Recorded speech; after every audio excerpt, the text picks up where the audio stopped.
according to the record tayo ko nakit di compare tayo iti previous years di mabamit ti teenage pregnancies tayo iti Lawag City anyem tayo ko na kon no bimaba ti record tayo bimabamit digiti age iti nasa panganak sikog iso nga detoy iti ikan tayo iti intervention kan tututukan tayo ang iso nga ti pagsursuran tayo ng ti community ken iskwelaan nga agiwaragawag wen agiwanwan iti sexuality awareness tapon they know how to protect themselves and they know how to respect their body iso nga pagpepeso nga advocate tayo nga nasa panganag sikog nga ubing angin tayo ko na po we are doing our best. The government is doing its best na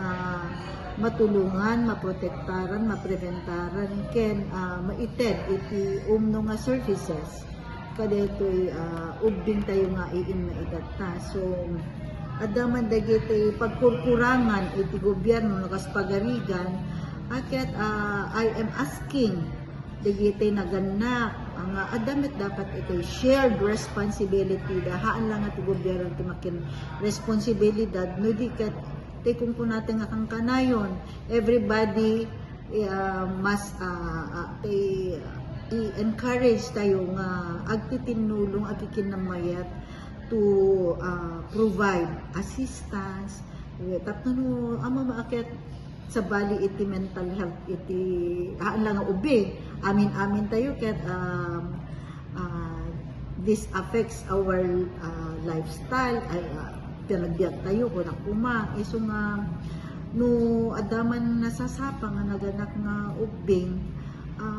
I am appealing kaligitay naganak nga they need to monitor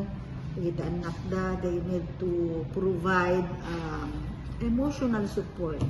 halang ati financial halang physical no diket ikantay iti emotional support tapnon agbalinmet lang basit ada pagmaturan met dagiti maupin ket datay nga ti datay ket as mature person as adult ket